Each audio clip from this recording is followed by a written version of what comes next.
Hello out there, and welcome to my channel. I must at first say that this is not an engine built by me, but an engine built by Mr. Zhou from China, who has it for sale now worldwide. Mr. Zhou sent me this engine to inspect and, if possible, to correct some of the issues the engine has. It's a horizontal water-cooled diesel engine with direct injected fuel, but I'm not aware yet about the shape and size of the combustion chamber until I have the cylinder head off. The engine is 16 cubic and has a bore of 22 mm and a stroke of 42 mm, and I don't know about the compression ratio yet. So let's have a closer look at the engine and how it's built. And as you maybe can see, that the engine design is very close to my design, but it's not a copy. I must say that the engine is very heavy and strongly built.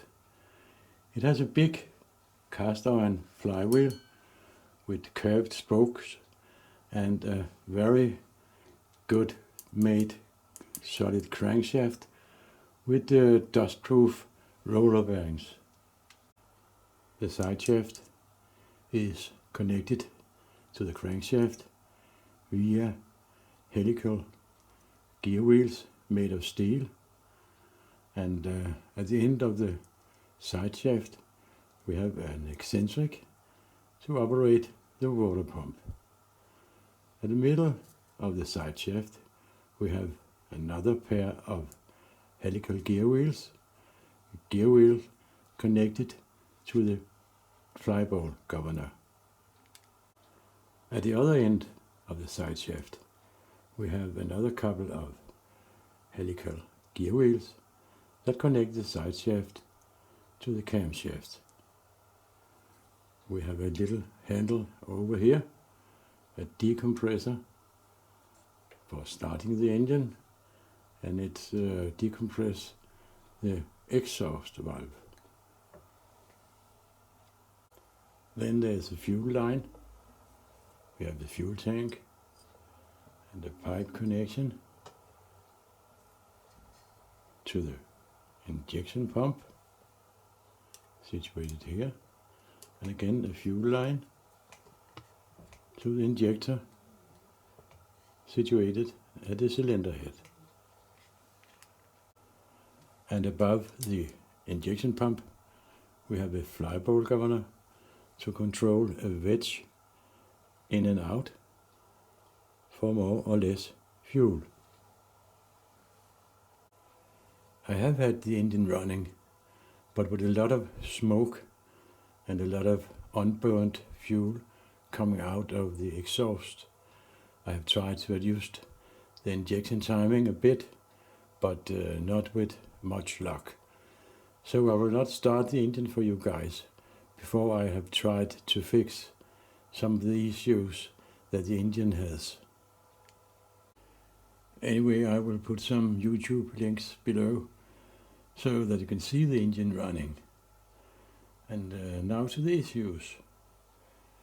Starting with the injector, it doesn't atomize the fuel properly.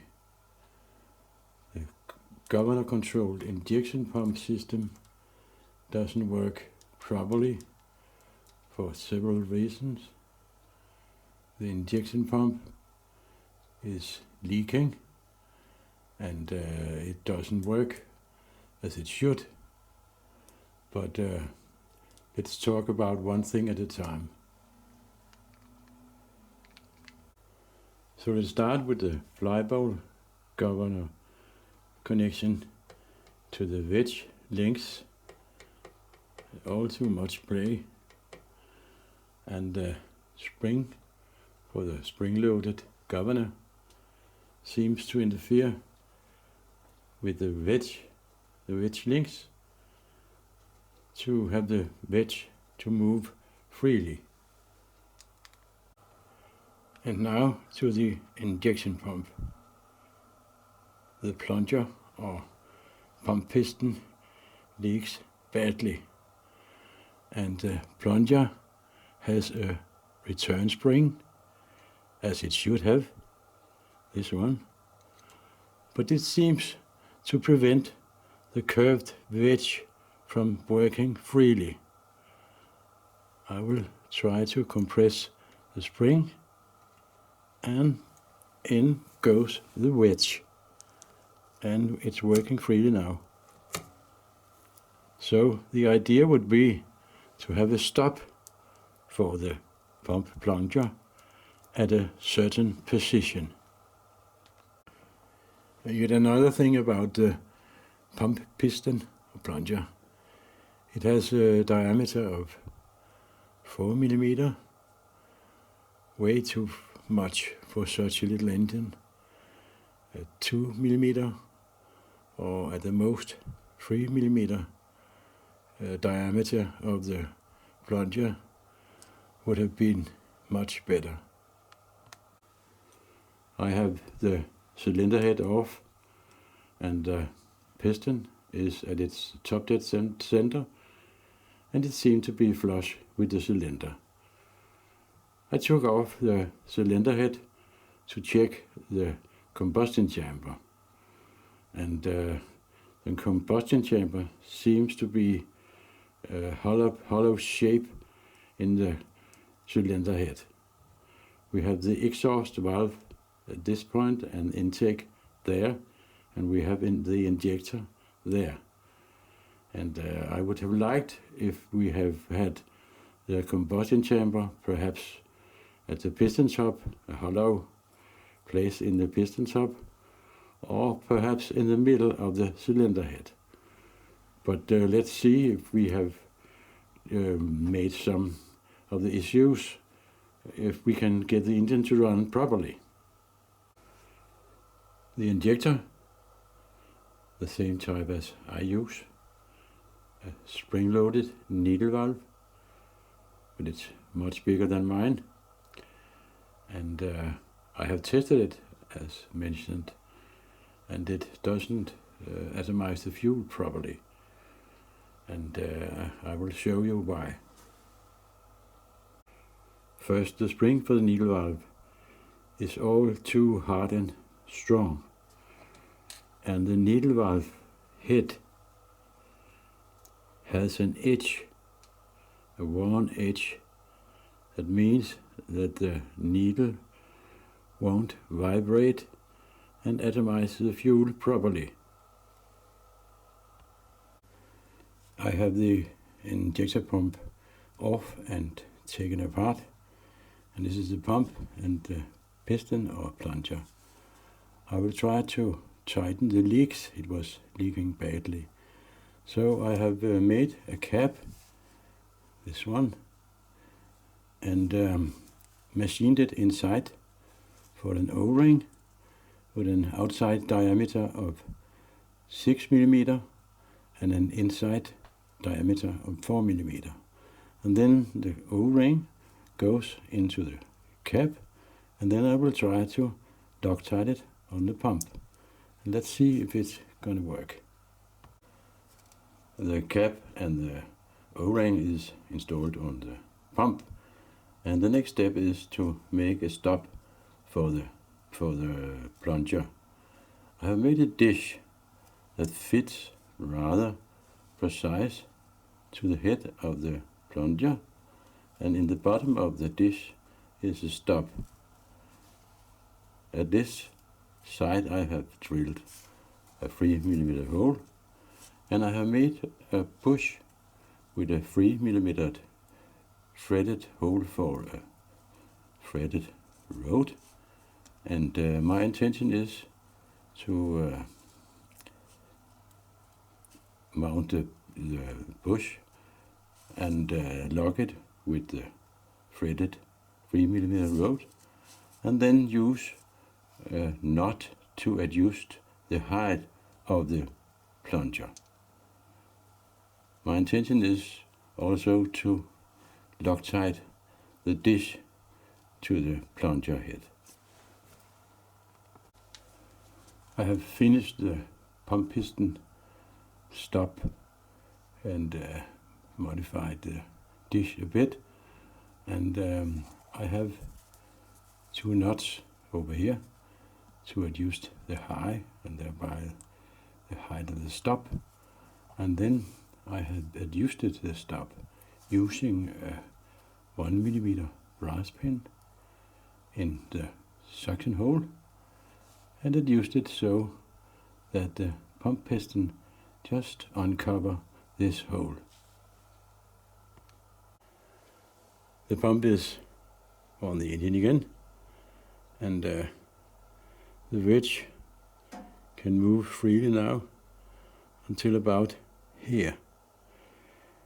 If I move the wedge longer in about here, the pump doesn't work because the pump piston will cover the suction hole. So I will make a stop, I think, for the wedge to stop about here.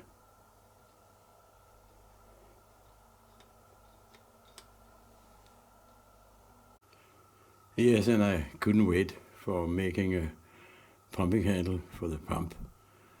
It's more easy to bleed the system and so on. The pumping handle has a little pin there to activate the pump mechanism. I've also made a little brass block, this one, to take off the play that was between the fly ball governor and the wedge links. I have made an adjustable stop for the wedge travel, and at the same time it serves as a hook for the governor spring. Next step is to fix the pipe connections. They all leak more or less. The problem with these pipe connections is not that the brass piece do not pack at this side where it should, but that it's loose on the pipe, and I'm sure that the leaks come from this point.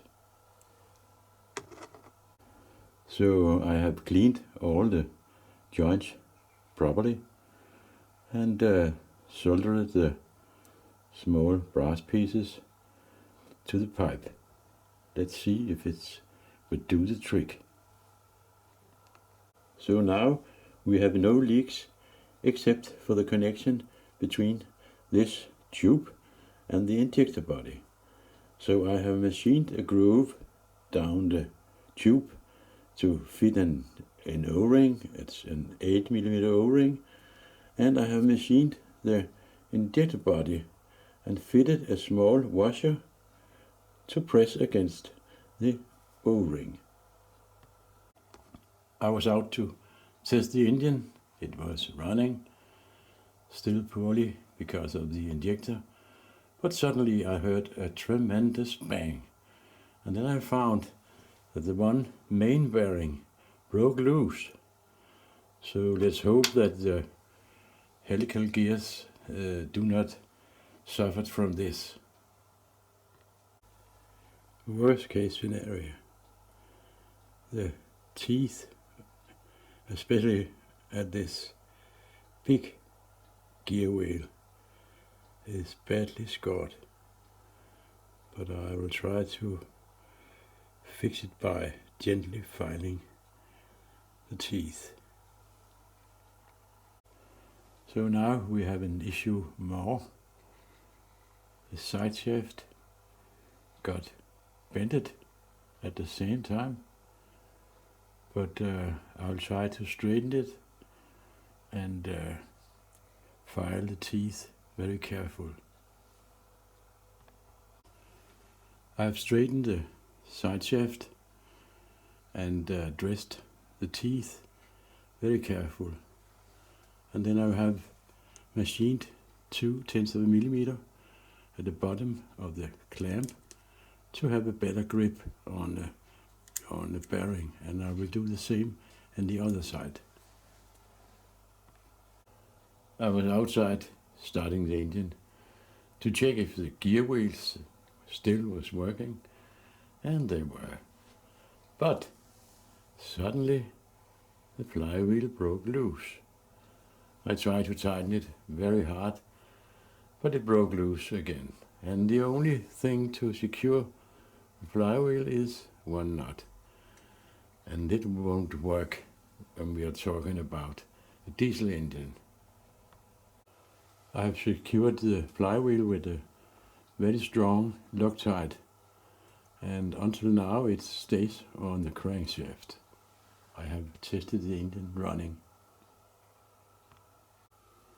That's all for now.